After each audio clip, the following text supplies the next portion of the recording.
Hi friends, இன்றைக்கி நம்ம என்ன வீடியோ பார்க்க போகிறோம்னா ஒரு சிம்பிளான வீடியோ தாங்க பார்க்க போகிறோம். அதே மாதிரி ரொம்ப ரொம்ப டேஸ்ட்டாக இருக்கும். குழந்தைங்களுக்கு இந்த இது ரொம்ப பிடிக்கும். இந்த ஸ்நாக்ஸு நீங்கள் வீட்டில் செஞ்சு கொடுத்து பாருங்கள்.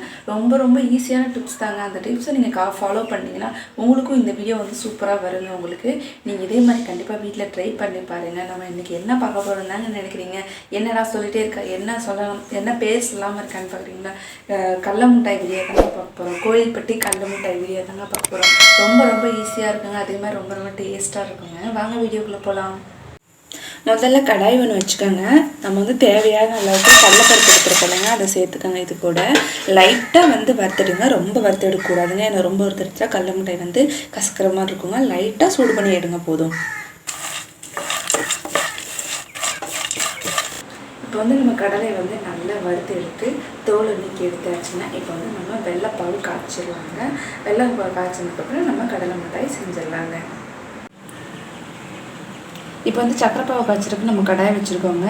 கடாய் கூட நான் வந்து கட்டி வெல்லம் தாங்க வாங்கியிருக்கேன். நார்மல் கட்டி வெல்லம் தாங்க வாங்கியிருக்கேன்.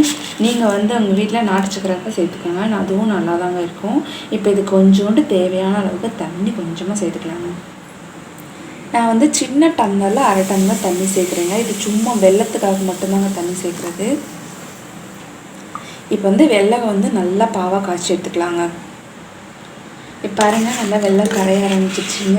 நம்ம இதை அப்படியே பாவு மாதிரி லைட்டாக காய்ச்சி கிண்டி விட்டுகிட்டே இருங்க. விட்டுட்டோம்னா அடி பிடிச்சிடுங்க. லைட்டாக அப்போ கிண்டி விடுங்க. இப்போ பாருங்கள், சர்க்கரை பாவு வந்து நல்லா ரெடி ஆகிடுச்சு. உங்களுக்கு பார்க்கும்போது தெரியும் பாருங்கள். இது வந்து எப்படி வந்து கரெக்டாக ரெடி ஆகிடுச்சு நீங்கள் கண்டுபிடிக்கணும்னா உங்களுக்கு ஈஸியான டிப்ஸ் வந்து சொல்கிறேங்க. இந்த மாதிரி ஒரு பவுல் வச்சுக்கோங்க. இது கூட நம்ம காய்ச்சி வச்சுருக்க அந்த சர்க்கரை பாகை எடுத்து சேர்த்துக்கோங்க. லைட்டாக இப்படி நீங்கள் விடுறப்பே உங்களுக்கு தெரியும் பாருங்கள். இப்போ போய் நல்லா விழுந்துருச்சிங்களா? இப்போ நம்ம அதை எடுத்து பார்க்குறப்போ அது வந்து உடையணுங்க. நல்லா உடையுது, சவுண்டு கேட்குதுங்களா? நல்லா சவுண்டு கேட்குது பாருங்கள். இந்த மாதிரி உடஞ்சிருச்சு அப்படின்னா நல்லா மொறு மொறுன்னு வந்துடுங்க. பார்க்குறப்பே உங்களுக்கு தெரியுது பார்த்தீங்களா? இப்போ வந்து நம்ம கடலைப்பருப்பை சேர்த்துக்கலாங்க. இப்போ இது கூட கடலைப்பருப்பை சேர்த்துக்கலாங்க.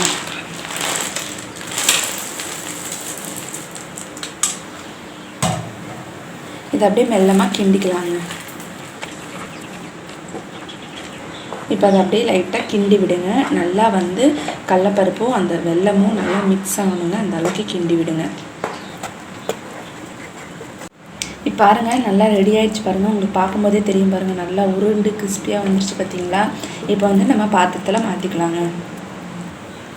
பாருங்கள், நான் வந்து பாத்திரத்தில் மாற்றிட்டேன் பார்த்தீங்களா? ஏன்னா சூடு அரைச்சினா அதனால் மாற்ற முடியாது இல்லைங்க. அதான் நம்ம டக்குன்னு மாற்றிட்டேன். நீங்களும் டக்குன்னு மாற்றிடுங்க. இப்போ வந்து அப்படியே இதை வந்து லைட்டாக ப்ரெஸ் பண்ணிங்கன்னா அப்படியே இருந்ததாகிக்குங்க. நம்ம இதை ஒரு 1/4 மணி நேரம் இல்லைன்னா ஒரு மிஞ்சி போனால் ஒரு அரை மணி நேரம் நல்லா காய வச்சிங்கன்னா நல்லா செட் ஆகிடுங்க. அதுக்கப்புறம் நம்ம வந்து எடுத்து சாப்பிட கொடுத்துர்லாங்க. ஒரு 10 நிமிஷம் மட்டும் இப்போ காயட்டோங்க. நம்ம அதுக்கப்புறம் கட் பண்ணி வச்சுக்கலாங்க. நம்ம நம்மளுக்கு என்ன ஷேப் வேணுமோ அந்த ஷேப்பில் கட் பண்ணி எடுத்துக்கலாங்க. பாருங்கள், ஒரு 5 நிமிஷம் ஆயிடுச்சுங்க. ஒரு நார்மல் சூடுக்கு வந்துடுச்சுங்க. இப்போ வந்து நம்ம பீஸ் போட்டு வச்சிடலாங்க. நம்ம அதுக்கப்புறம் ஒரு 1/2 hour ஆற வச்சுக்கலாங்க.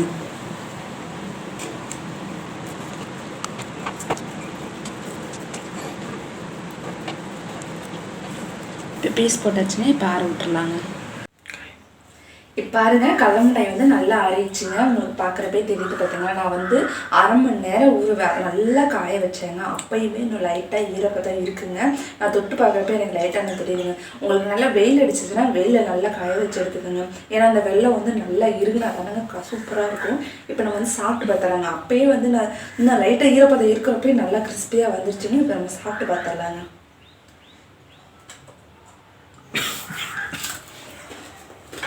பாருங்க, நல்லா அப்படியே மொறு மொறுன்னு இருக்குங்க. அப்படியே கடையில் வாங்கின மாதிரியே இருக்குங்க. நான் கூட எதிர்பார்க்கலங்க இந்த அளவுக்கு வரும்.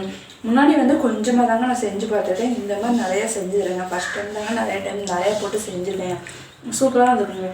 உங்களுக்கு பார்க்கறப்பே தெரியுது பாருங்கள். எப்படி தெரியுது பார்த்தீங்களா? எவ்வளோ கிறிஸ்பியாக இருக்குங்க. அப்படியே வெல்றப்ப தெரியுதுங்க. நல்லா எனக்கு அப்படியே அவ்வளோ டேஸ்ட்டாக இருக்குங்க. கடையில் வாங்கின மாதிரியே இருக்குங்க. நீங்களும் இதே மாதிரி கண்டிப்பாக வீட்டில் ட்ரை பண்ணி பாருங்கள். ட்ரை பண்ணி பார்த்துட்டு எப்படி இருந்துச்சுன்னு கமெண்ட் பண்ணுங்கள். தேங்க்யூ.